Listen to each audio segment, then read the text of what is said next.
Good morning. Today we look at simple interest, and we call it simple interest because there's two types of interest. One is called simple and one is called compound. Right now we're only worried about simple interest, and what simple interest is the amount someone's going to charge you to borrow money on a base rate. If we were talking about compound interest, this number would constantly change. So for example, if I had bought a computer for $1,250 and I said, okay, I want to wait a year to pay, and the company says, fine, but it's going to cost you 11.5% to kind of borrow our money for that year. To just find how much interest I would need on this amount is simple interest. Compound interest would mean after month one, I would owe the company a certain amount of money, and this number would change to that. And then month two, I now have a new number I'm dealing with, and a new number. And we never really want to be paying compounding interest because it takes a small payment or a small amount and balloons it really quickly. Simple interest is much more straightforward. So the example in the Google Doc is that May bought a computer for university.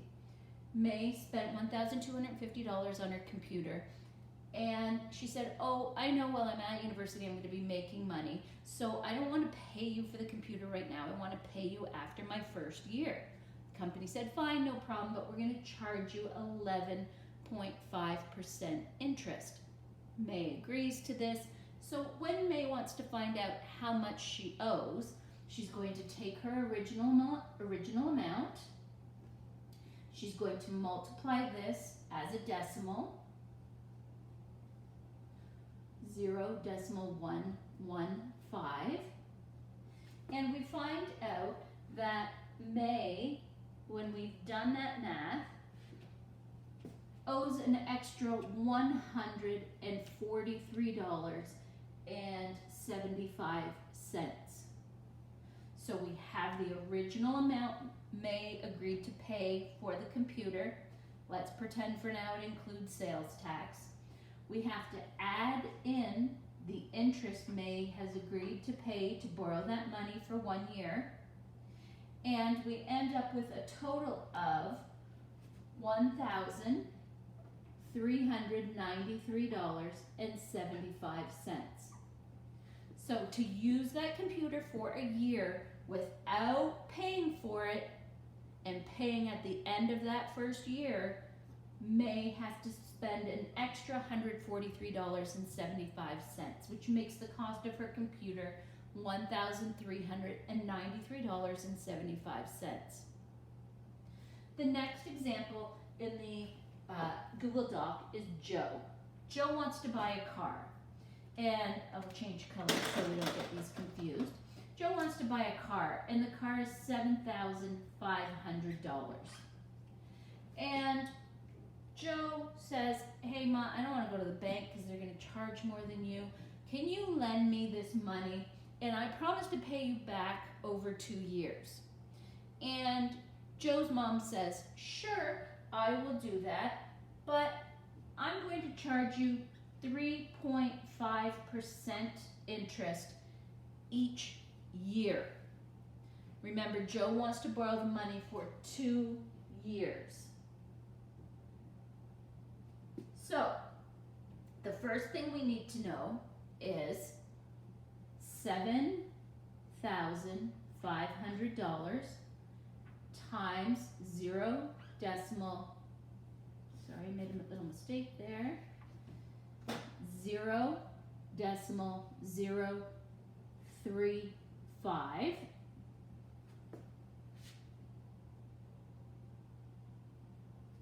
gives us how much Joe is going to have to spend per year. Because remember, he wants to borrow for 2 years. So his mom said, fine, it's 3.5% interest per year. So we take 7,500 and we multiply by decimal 1.35, and we find out that Joe's going to owe his mother $262.50 each year. So I'm going to take that $262.50 and I'm going to multiply it by 2. So to borrow $7,500 from his mom over 2 years, Joe is going to end up paying $8,025 for his car. Now, the next part of the question is Joe's agreed to pay his mom back from this total amount a little bit each month. First thing we need to know, it's 2 years. So 2 years is 24 months. We've taken the original amount, we've taken the interest, we've added that together, and Joe will tell his mom, well, I owe you $8,025, and I'm going to divide that over 24 months. So each month, Joe is going to give his mom $334.38. The total amount he owes her divided the total amount total number of months he's going to be borrowing that money. Okay? Simple interest.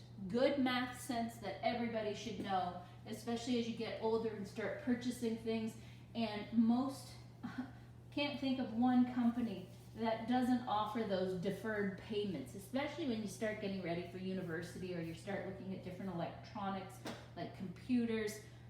They know you need the computer. You may not have the money. So Joe said, I don't have $8,000 to just hand over to buy this car right out, Mom. So it's much easier for me to pay $338 to you each month. The last part of today's lesson is there's a formula, which is interest equals the principal times the annual interest rate times time, how long. So interest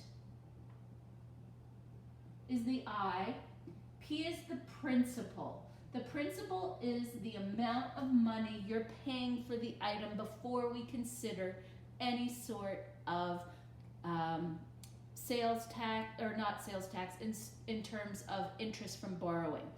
So the principal for Joe was $7,500. That's how much the car was going to cost him. The rate, his mom told him it would be 3.4%, which is 0.034 as a decimal. And remember, the decimal is what we need. And time, Joe wanted 2 years. So we take our 7,500, we multiply by the decimal, and we multiply by the year. So 7,500